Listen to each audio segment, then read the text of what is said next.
Welcome to Leading Beyond You, the podcast with Nita Martin, where we help leaders lead with purpose, engage with intention, and inspire transformation.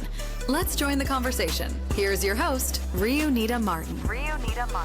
Welcome and thank you for joining us on an episode of Leading Beyond You. I'm your host, Nita Martin, and on today's episode, we will explore how authentic executive presence is built from the inside out. We'll also learn how to recognize the warning signs of leadership drift, strengthen your convictions, and cultivate a leadership presence that inspires credibility, trust, and lasting impact. Our guest today has lived this out in her 20-plus year career, and she knows what it means to lead beyond you. She is none other than Kisha Hicks, and she goes by Kisha Hicks. Kisha is the founder and CEO of the Elevate Her, where she helps emerging and established leaders step fully into strategic leadership, clarity, and influence. Kisha is a keynote speaker.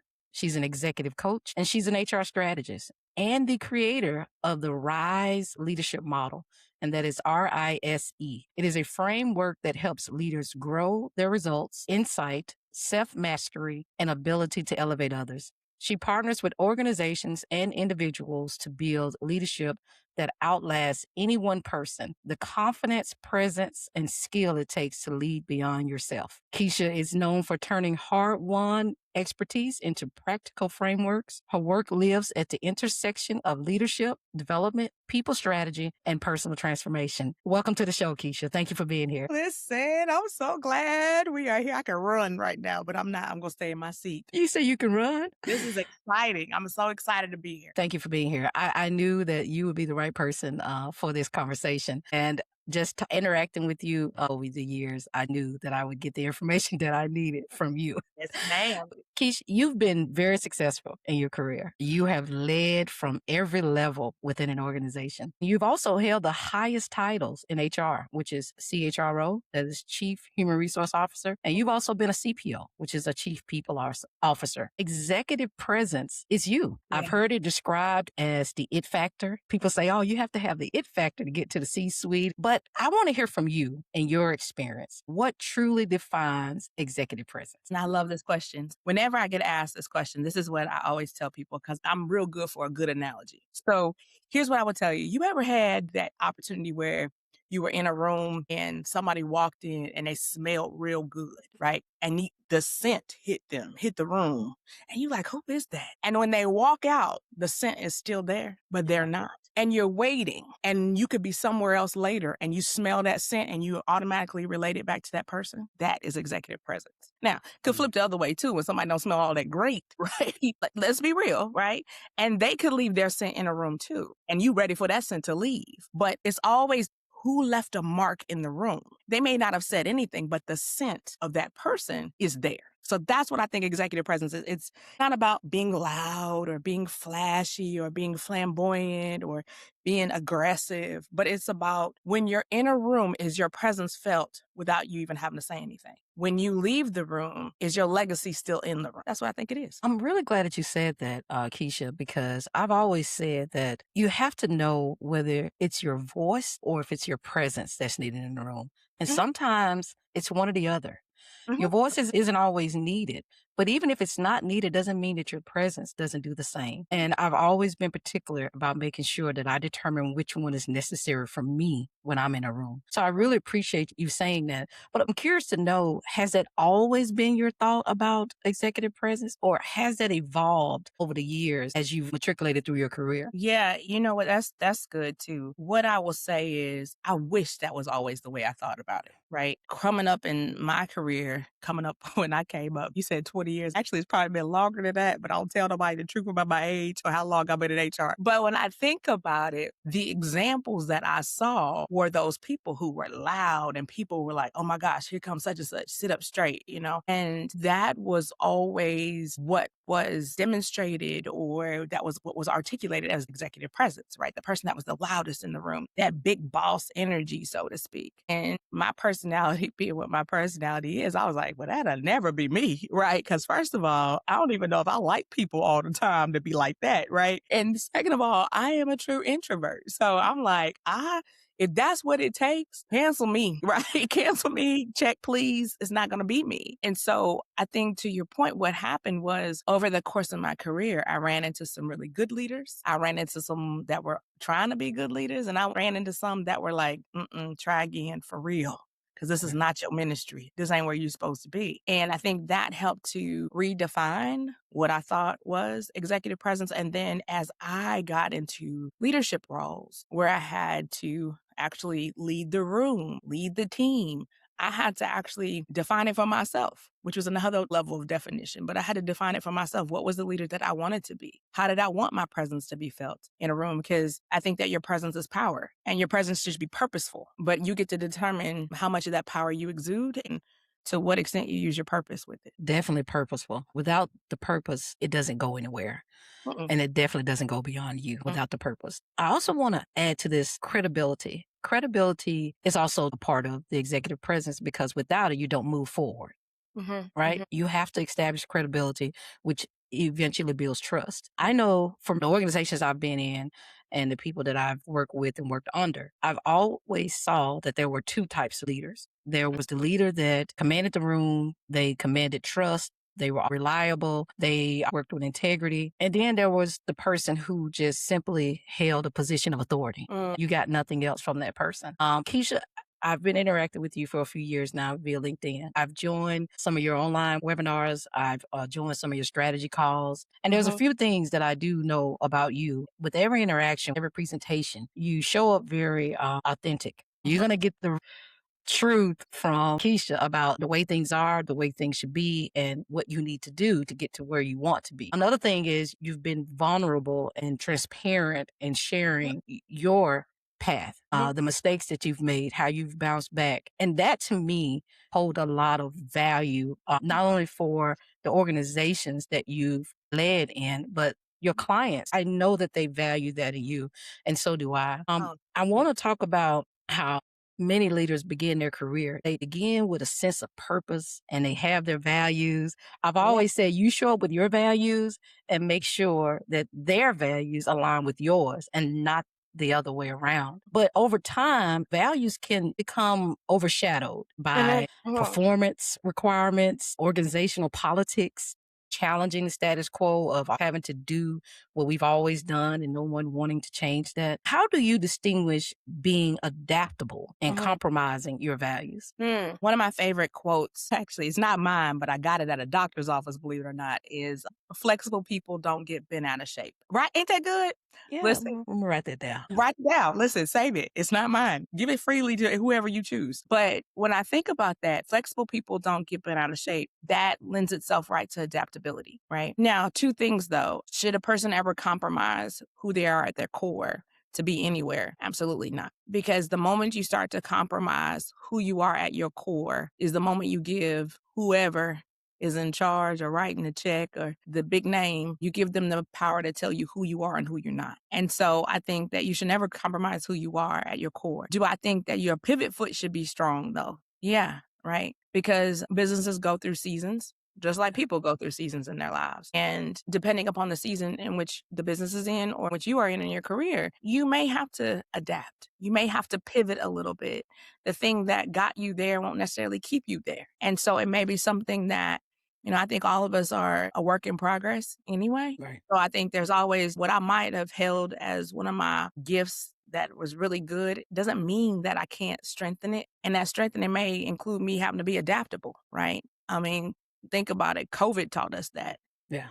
Especially as HR professionals, business leaders, business owners. COVID taught us your pivot foot better be real strong because 1 minute on this, the next minute we do that. We ain't got no instructions. We just out, right? This is a whole water walking moment. Like we just out here. And so I think you just have to always remember that. I like what you said about credibility, right? Because credibility to me is kind of like the 3 C's. Credibility is courage. First of all, courage to expose your wounds, tell your story, be vulnerable, right? As a leader, I think it's also consistency, right? You may not like what I said, but I said it 100 times before I said it this time. And so you know that consistently she's going to show up that way. And then I think it's just the connection and really trying to that credibility is all about connecting. How am I connecting to people and meeting people where they are and serving people where they are? And I think that's build credibility.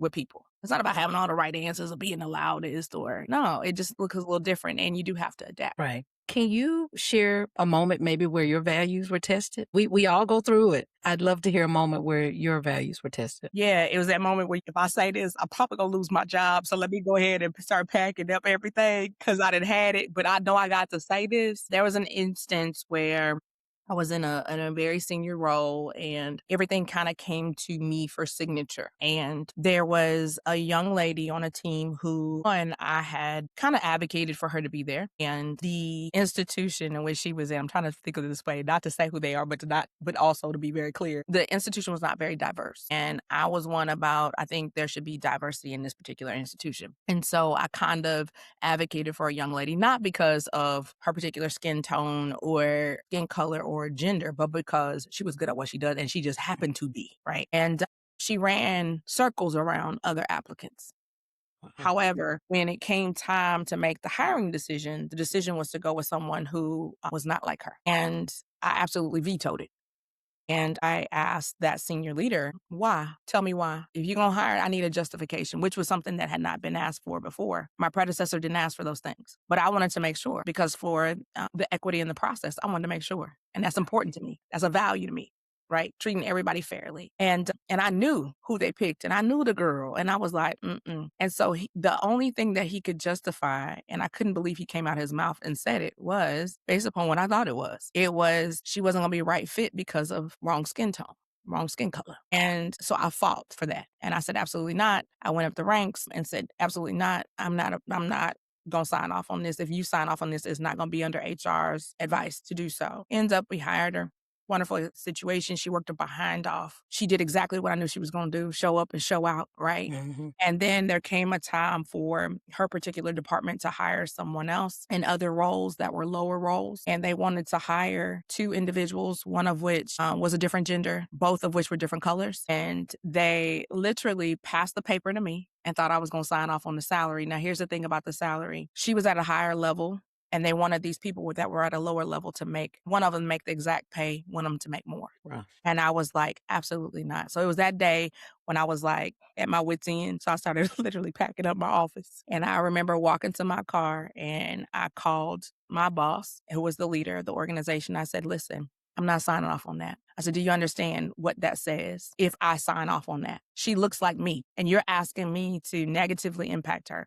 So I said, I tell you what, give her my money. You just gave me money. Give her the money that you gave me and I'll sign off on it. She can have my money. He was like, no, I don't want her to have your money, but she can, because what we're not going to do is keep pushing people behind. And we already know there's pay gaps and all the things. I'm not going to do that. I like to sleep at night, right? And knowing that was not going to be the way I was going to go. And I was just like, absolutely not. I'm not doing it. And in that moment, I was like, girl, you better get your life together because you're probably not going to have no job after what you just said, right? But because I stood on business and because of my credibility, because I wasn't around there just wilding out doing crazy stuff, they ended up raising her pay. I got to keep my money and she got hers too, right? But to me, it was sad that I had to fight for that in that way. But that was one of them times. And I was like, listen, I think I'm about to lose my whole job. But I didn't. So unfortunately, those things, they do happen and they're still happening in organizations today. They shouldn't be. But thank you for standing your ground as well as speaking up and using your voice as well as your title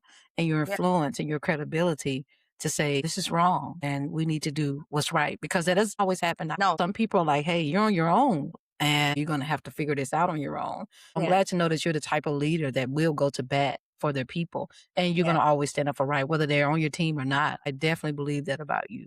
And thank you for sharing that, because that means a lot for people. It really does. There's out here who would do exactly what I did. And we want to give credit to those and honor those folks too. To your point, though, I wish there were more. Right. And that's truly what matters. And you do have some leaders that start out like that.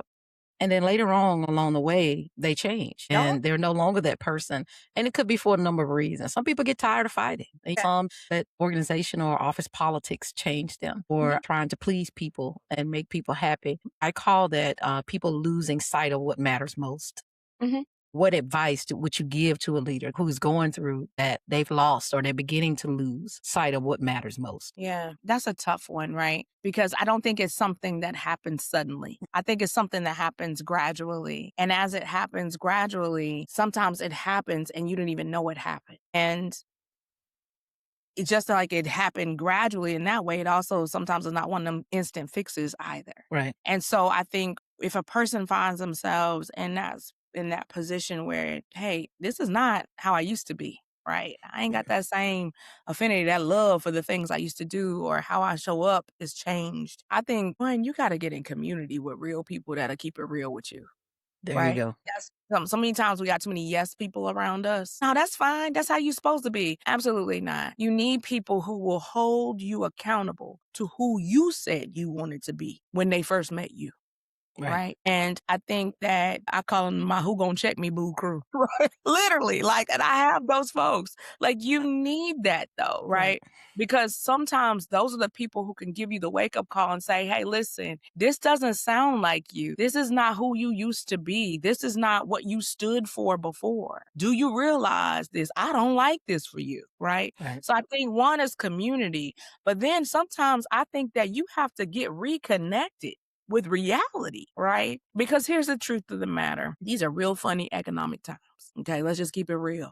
It's real funny economic times. Every time we turn around, somebody is laying off this many people, that many people, right? People are fearful right now, fearful and frustrated when it comes to work and the days of work, right? And it, we spend all this time at work, but now it's really bad because you're like, I ain't got no choice. Because if I, one day I could be here and the next minute I'm looking for a job like everybody else in this market, right? And so I think people have to get reconnected with reality to say, you know what? Yes, this is reality, but this doesn't have to be your reality all the time. Because just because this is happening to everybody else doesn't mean it's going to happen to you. Stand on who you are. And then I think it's just, you got to have your mind has to change. Your mind has to be renewed. You have to have a whole new consciousness moment to say, wait a minute, let me come back to my old love, my first love of who I am, right? And if I've lost sight of who I am, let me find her. Let me find him. Let me find them, right? Let them cover all the pronouns. Let me find them, right? Because I want to make sure that I don't lose sight of that person, because then you just become a cog in the wheel anyway. And you wake up one day, you can't even stand your own self. And don't nobody know it but you. It's all about making a decision. Just like when you make any other decision, you have to make a personal decision to get back to who you truly are. Yeah. But also having those people around you too, that is paramount. You have to have the right people around you, whether that's at work, outside of work, and they need to mirror each other. You need those people around you. Yeah. And while we're talking about decisions, I want to move into making decisions, because this is all a part of this executive presence and the things that you have to do. The higher you move up, you have to make more decisions. I know that as leaders, we eventually face decisions that are unpopular, but they're necessary. Whether that's making a difficult decision about people, challenging some type of change, or it could be standing firm during uncertainty. But leaders that lead from conviction, that often comes with some type of personal or professional risk. Have you ever felt that way? There's that risk there no matter what you do. How do you know when it's time to hold your ground versus adjust your perspective? So here's the thing. I look at leadership like stewardship, first of all. And I think about it this way, like, I have been assigned a task. That's what stewardship is, right? You've been assigned a responsibility. And that responsibility is that job title and those people that work for me and alongside me. And also, coincidentally, the people that we're responsible to serve, right? So leadership is stewardship and service. And so I think when the whole point of knowing when you got to do that is knowing that it's in service of that, right? This is a stewardship moment. This is not a likability moment.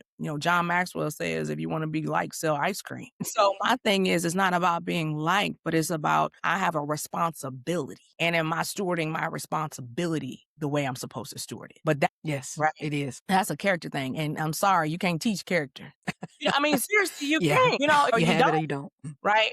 But it's a perception thing, in that I can see leadership as stewardship. And then that's when my character kicks in. But oftentimes, I've been like that, where I've had to say, you know what? Okay, now's the time. Kick in. Come on. Right. And knowing that I'm going to say something that perhaps is unpopular or is going to ruffle feathers or could put the proverbial target on my back. But here's the thing. I got to stand on what my responsibility is. And I can't waver on that just to be liked. Sorry. Yeah. Those decisions can be tough. They really can. And for some people, they're going to see majority of them as unpopular. It depends on who that person is and what lens they're being seen from. How do you find the courage to make those decisions?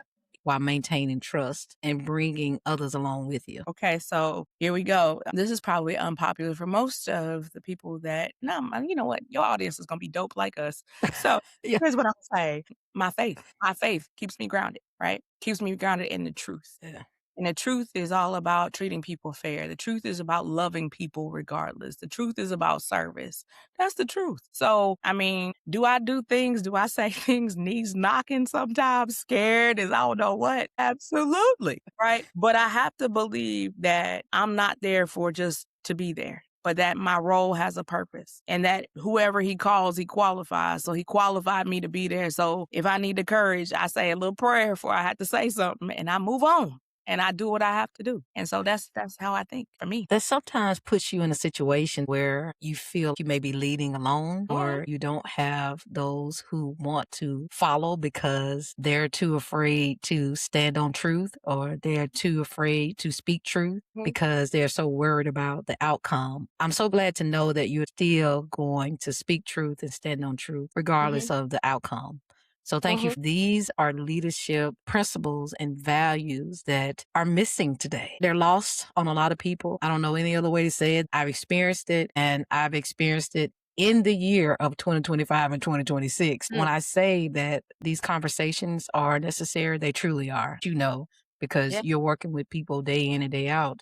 And they're coming from different organizations or they may be within an organization. So you're getting both views of what's going on. I can only imagine what those stories are and how you've had to coach to that on a level that you may have never had to coach before. Yeah, because sometimes, as you say that, so many instances popped into my head. I'm telling you, it comes back to character. It is a character thing. Like anybody can manage, not everybody can lead. And that's just the truth. And it's like, I love the title of your podcast, Leading Beyond You, because so many people can't see beyond themselves. Heck, they can't even see themselves. So if you can't self-lead, how you going to lead beyond you? Right.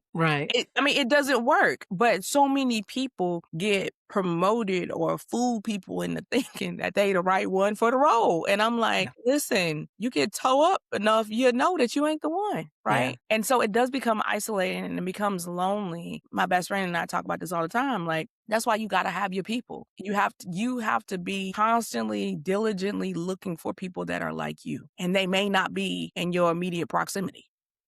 Right. They may not be. But it's your responsibility to find them. Otherwise, you could be lonely. That's true. It's been felt for sure. While we're talking about that, I do want to go back to credibility, but I want to talk about it in terms of credibility during difficult seasons. And we know that those difficult seasons do come. It can sometimes, again, take years to build credibility, but I've seen it tested in moments of crisis. I know when you're leading through a crisis, there has to be a shift, especially when you have to communicate in a crisis. The leader has to change what they want to say to what do my people need to hear in this moment. Yeah. Because when you don't make that shift and you don't craft the best message and the best communication, people start to see you differently. So I want to talk about when a leader has to shift their message and they may not know all the answers. How can leaders preserve trust and confidence when they don't know those answers? Okay, so that's real good. Dang, these are real good questions. Okay, so here's what I would say. First and foremost, have a mirror moment. Okay? And the mirror moment is, I got to go deliver this news. I'm literally standing in the mirror and I have to tell myself everything that I know about me. Right. Because here's the thing. Again, people may not like what you're saying. People may argue. People may like swell up on you, whatever it is, right? But you have to understand your heart going into it. I'm not some evil person. I'm not some this, some that, whatever. I have to maintain my heart. Second thing is ground yourself in the truth, not just the facts, right? Because the facts and the truth are two different things sometimes. I'm so glad you pointed that out. Thank you for that. But I think ground yourself in what the truth is and what the facts are, right? I think the third thing is you have to see people before you serve people, even in the communication. What do I mean by that? You have to know where the people are coming from. Read the room, right? And not just the room that you can ready to deliver the news in, but understand your surroundings, right? What are the people dealing with? What are they afraid of? What have they been hearing, right? I think about every time I've had to go and deliver riff information, right? People have literally paid me to come and do riffs, right? And I'm like, well, tell me about these people first. What have they gone through already? What have they heard? What have they seen? Who are these people, right? And then I think the thing is, then you craft your message accordingly based upon those three preceding things, right? And you may not know all the information. Chances are you don't, and you will not, right? You know enough not to be dangerous, but to be impactful. And so that is your job. And when somebody asks you something that you don't know the answer to, be honest. Yeah. I don't know the answer. And you know what? And don't get that answer, everybody, oh, I don't know the answer, but I'm going to find out. You may not be able to find out. The answer may be when you find out, you let me know because I'm like you out, right? They ain't told me nothing either. But the truth is, just be honest. I don't know, right? I don't know what happens next. I remember when I was in a position and I had to lay off 85% of my staff, one at a time. Well, when we going to get brought back? I don't know. Well, you got to know something? I don't know. Well, what's going to happen with this? Or what's going to happen? I don't know, right? I don't know. But as soon as I do know, okay, I'm going to tell you. I'm not even going to tell you, I'm going to go find out because ain't nobody else around here that know either, right? But it's about being honest with people. Honesty goes a long way. And here's the last part. This is the bonus. Be kind. Be kind, which includes being clear. To be clear is to be kind. Yeah, it is. You could be clear and kind. Right, just be kind. And don't placate people. Just tell them the truth. Tell them what it is. But be kind when you do it. That's how I think people can do it. I'm glad you mentioned that part about being clear and kind because it seems that some people accept one but do not accept the other. So they accept the kind part, but sometimes they don't accept the clear part. And they definitely can be achieved together. I also want to ask, what do you think is the fastest way for a leader to lose credibility? Inconsistency, right? I tell you this one day, I tell somebody else the same day something else. Or I take you down path A on Tuesday, but by Thursday we doubling over the other path and I didn't even answer nothing, right? I'm there sometimes, I'm not there, right? like it's the inconsistencies of it, right? Yeah. I think that is the fastest way. Like, here's the thing. I tell people, trust is not about whether or not somebody's going to lie to them. Trust is about consistency over time, right? So if you lied to me Monday through Friday, then come Saturday, I can trust you going to lie to me, right? So Right. trust is not how you lose credibility. Consistency is, or inconsistency rather, right? And so if you start being inconsistent, I'm like, wait a minute, this ain't even, no, this ain't gonna work for me. I agree. I think exactly what you said is how I feel. You said that beautifully. That is the fastest way. And we've seen it. Now, some people experience it and then they bounce back. They lose their way and they bounce back. I've seen it a lot over my career. Yeah. And it's always been the same thing as to why people have lost that credibility. And like you said, it happens really fast. It happens really fast, but here's what I will say, and here's the hopeful part of it. There is redemption in it. Yeah. Right? Like you can be redeemed, but it is going to take you doing a lot of reps to be redeemed. Because once somebody has put you in a box as this, then sometimes that's just the box you're going to stay in. But then there are some people who are like, okay, well, show me, right? They're a little bit more gracious towards you. And so in that case, it's like you can redeem it, right? Right. Redemption is you're going to have to go double hard, and you're really going to have to show up and be consistent. Because I don't want everybody to think they're just a lost cause, right? People make mistakes. Early leaders, in between leaders, people make mistakes. Who are we to sit here and say people don't? Right? Nobody is a perfect leader, but the goal is to strive for it, which means even if I have to double back and say, I was wrong, I sucked as a leader, but all I can do, I can't rewind the tapes and take all that back. But what I can do is going forward, I'm gonna make sure that I'm very intentional with how I move going ahead, how I steward this part of my life, how I steward this part of my career going ahead. Right. Yeah. Yeah. Thank you for that. I can't say anything else to that. You said it beautifully. I'm not going to. Yeah, but Right. Well, I want to totally shift gears here and talk about drift. I recently read a book about drift and it was really good. It was some things in there that I wasn't aware of and there were some things that I just didn't know what they were. I know that I've experienced drift. I'm pretty sure you have. I'm sure many other leaders have. And some are currently experiencing this, but they can't truly put a name to it. So can you tell us what is drift and what are some of the early signs that you're beginning to drift? Yeah, I think drift is just what it is, right? It's when you were going somewhere and you start to veer a little bit, right? You start to get off from then before you know it, you're a long way from home, right? That's what I say. You get a long way off from home. And I think the way that you start to recognize it is if you are self-aware enough, you'll start to realize on how you respond to situations, right? You'll be able to reflect and say, wait a minute, this ain't who I am, right? If you're not self-aware enough, then other people will start to tell you things. You'll start to see that you got you the common denominator. Everybody starts to have an issue with you. Or every time is what, what comes out your mouth. Every time this, all the time this, anytime right? So when you start to hear those things, I think that's when you can start to understand that you might be drifting a little bit, right? Some people, the drift happens to, and this is me personally, when the drift happens for me, I get very indifferent, right? And it sounds like, is what it is. It's whatever. Okay, right? So that's when I know I'm starting to drift a little bit, like, oh, come on back, right? But you'll watch your language change, right? You'll watch how you show up with people, how people experience you, how you engage with people, how people engage with you. You'll see it. You'll see Right. performance like drop in some instances. You'll see burnout jump up in some instances. Like you see it. It is a real manifested thing in front of you. That's what I think. Yeah. I know that a lot of times your priorities change too when you're Mhm. experiencing drift. And I didn't know all of the language around it, all of the context around it until I read this book. And I could recognize it within myself, things that had happened in the past, things that are happening now. I know you said that you've experienced it before and you know what it looks like for you. I'm glad that you're able to recognize that. But I want to know, how do you course correct from drift so that you can get back to leading without it? Okay, so here's the thing. I'm very thankful that I'm anchored, right? So what do I mean by that? And I think this is the thing that's key is that you have to do your own work, right? Personally, professionally, you have to do your own work. And so what does an anchor do? An anchor keeps a boat from going too far. It may drift, a wave may catch it and it may drift, but it's not going anywhere, right? So I think that has been very helpful for me because I do the work. Even if I don't feel like it, that's the one thing because I recognize that if I drift, I recognize that there are people, there are organizations that will lose out because I didn't fulfill my purpose, Right.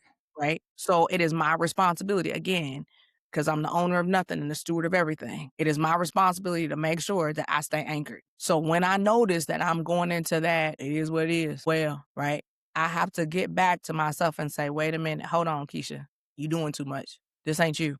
Right. But the second thing is you have to stay in community because one thing that the drift will make you do is become isolated Mm. and you will try to do things on your own, be by yourself. You don't want to be bothered, but you have to will yourself to stay in community and not in community with a bunch of people that's also drifted, right? Get around other people, other environments that will help you to identify when you are drifting. Because sometimes, to your point, you won't even know it. And somebody can say, hey, wait a minute, I don't like that. You used to be like this, or did you know this how you showing up? But I think you really got to try to that's what I do is I'll call a who gonna check me boo crew meeting and be like, listen, do y'all see this about me?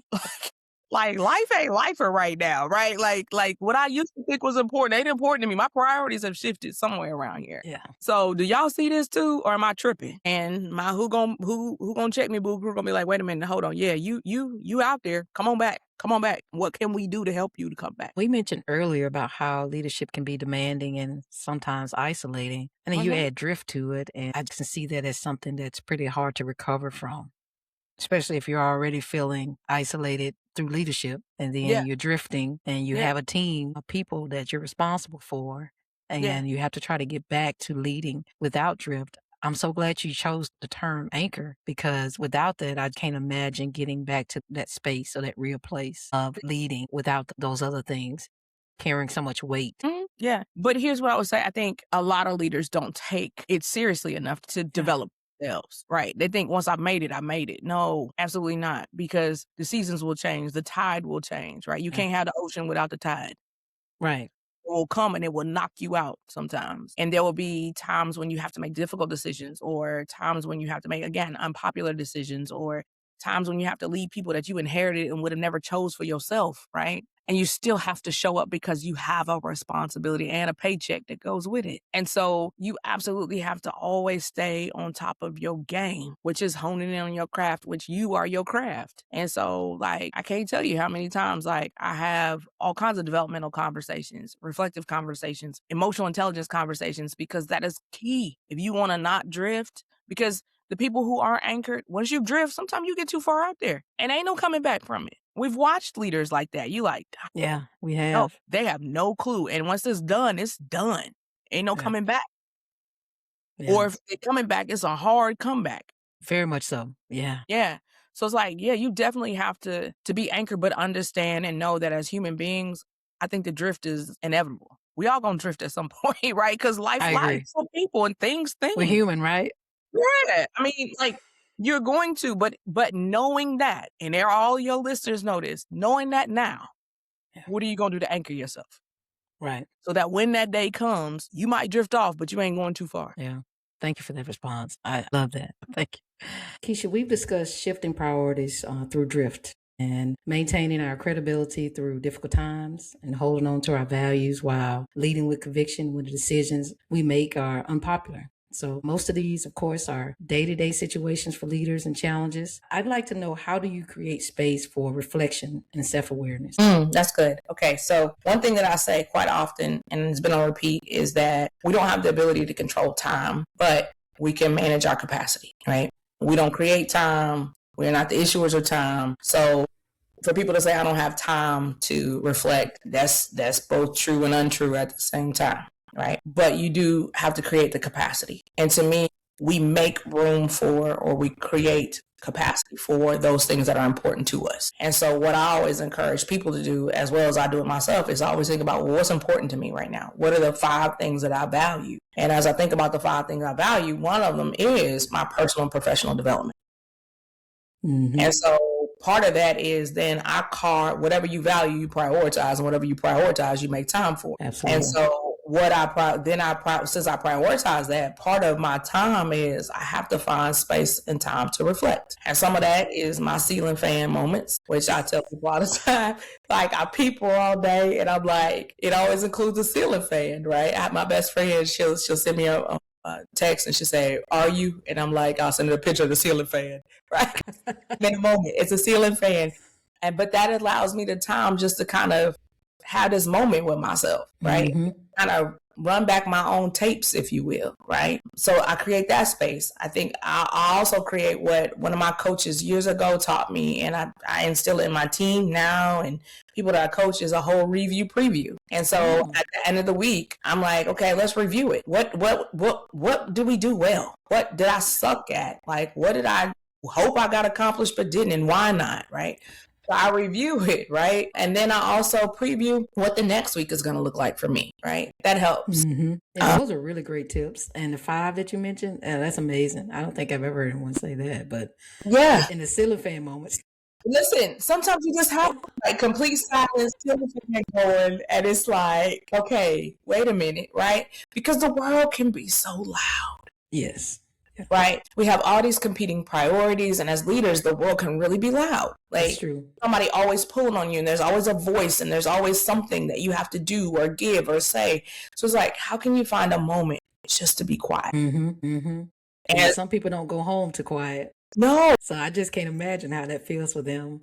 Right. Yeah. I mean, there's noise everywhere, it seems. Yeah. I can remember prior to, getting divorced, we had a house full of kids and all the things, right? So my moment was like, let me pull in the car in the garage and not get out yet, right? It's like my best friend does that.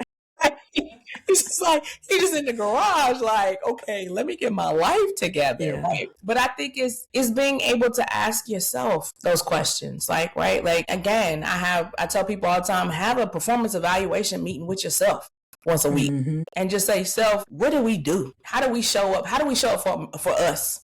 Yeah. How do we show up for other people? Right? Did your priorities get hijacked? Did you really show up for the things that you value in this season of your life? Are you taking care of you? Right? Because if you're not taking care of you, how are you taking care of other people? Yeah, that's true. I'm a person that needs that quiet time and that meditation as well, because when things get to be way too loud, I can't function. No, I cannot think, and I have to be still. And being still and not moving are 2 different things. Yeah, come on. So you have to know the difference. Yeah. And in being still, I need to hear only one voice. And that's how I get centered. I get back to where I need to be. I feel grounded. Yeah. It's just a matter of being still on my end. Yeah. No, I tell people, Just like you said, being still and not moving is two different things. But I also think being free and unavailable. Absolutely. Yeah. I mean, I'm available. That's true. I tell people like, listen, no. Like in the summer, I try to institute summer Fridays, right? Okay. I don't do anything on Fridays. Like that's my business. Right? I get up, I drink my coffee real slow. If I want to go to Dunkin', they ain't paying me to say this. But if I want to go around there and go get me a donut, I'm going to go around and get me a donut. I'm going to talk to my best friend. I'm going to mind my entire business on Friday, right? But it is my way of taking myself out of the loop, right? And becoming unavailable. And there have been people that know I don't work on Friday. So they want to put stuff on me. Oh, can you come do this? Hey, wait a minute. Hold on. No. Cannot. I am unavailable. Just because I'm free does not mean I'm available. Unless you have to develop those disciplines and habits to get you through. Yeah. I love it. Kisha, with all the knowledge that you hold and the wise counsel that you provide, how are you intentionally developing the next generation of leaders? Wow. Okay. So I have my hand in so many different things right now. Of course, I got a bunch of mentees, first and foremost, right? As people like virtual mentees, as real life mentees, right? So I have that. I have developed some different frameworks around how to help people to come up, because all the things coaching. I have my hand in working in like professional development ministries and things of that nature. So you name it, I'm trying to touch it, and I'm trying to just I'm not a gatekeeper. Being on wonderful platforms like yours is like, listen, thank you. You want me to come run my mouth? I'll come run my mouth and tell you everything I know, right? It just needs to like, stop talking, Kisha. Like, okay, but no, but that's really how I'm doing it, right? Like, I just when the opportunities, the right opportunities present themselves, then I try to do that. Right. I try to push out a lot of what I call community service content. Like, get it, it's yours for free. Right. But it's like, I think that's just what it is. It's just like, you just live your life as a life of service, and you just make yourself available. Right. Yeah, that's true.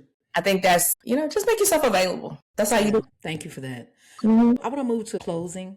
And in closing, there's what I call a leading beyond you moment. And this is a moment where I ask a transformational question, and you can leave your final thoughts with those that are listening today. So the question is, we believe the best leaders create impact that extends far beyond themselves.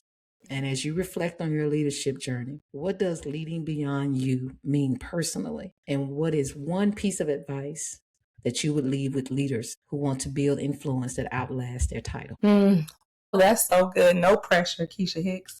No pressure. Okay, ask me the first part again, because I want to make sure I get this right for you. What does leading beyond you mean personally? Leading beyond me, okay. So nothing is about me, right? It is literally a space in which I decrease so other people can increase, right? So it is literally not like, it ain't about, it's humility, right? And it's not letting my humility be my liability, but it's literally being my credibility, is all those things. So it is literally leading beyond me is setting the next person up for success. It is literally me saying, here, I'm just here, right? It is me being a teammate, not just a leader. Awesome. Yeah. That's really good. Now give me that second part. The second part is, what is one piece of advice that you would leave with leaders who want to build influence that outlasts their title? I think the thing is don't take your influence for granted. Influence is influence. You can positively influence somebody. You can negatively influence somebody. So I think the first thing is to understand that we all walk around here being influential. Make a decision on which way you want to influence people. And don't count the numbers, count the weight. Tell us more about that. So I think so many people are trying to get so many people, like social media, for example. Like people say, oh, you got X thousands of numbers of people following you. That don't matter. It doesn't matter, right? But what's the weight of what I'm saying? The weight of the impact that's being made, right? So don't count numbers, count weight. So number of people that follow you, but it's the weight of, it's the impact. Are you walking heavy? Do people know when you were in a room? Do people miss you when you leave? And not because you created some codependent relationship, but because they know that when you walk in the room, impact walks in the room. When you walk in the room, transformation walks in the room. When you walk in the room, solutions walk in the room, because that's who you are. And so that's to me is how you lead beyond you. Thank you. I appreciate that. That was really nice, Kisha. Kisha, look, thank you. Thank you for this moment. I really appreciate it. It's been enlightening. It's been uplifting for me. and transformational for me. I have so many notes that you didn't even see me writing, and I thank you for saying yes. I said in the email that I needed someone that was powerful as an opener,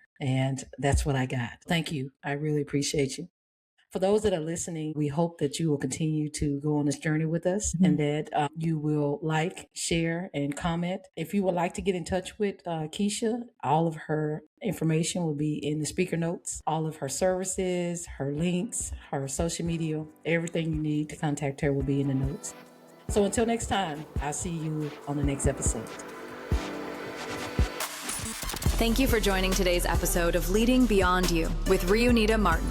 If this conversation challenged you, encouraged you, or transformed your perspective on leadership, I'd love for you to subscribe, leave a review, and share this episode with someone who is committed to growing as a leader. Until next time, remember, leadership is leading beyond who you were yesterday.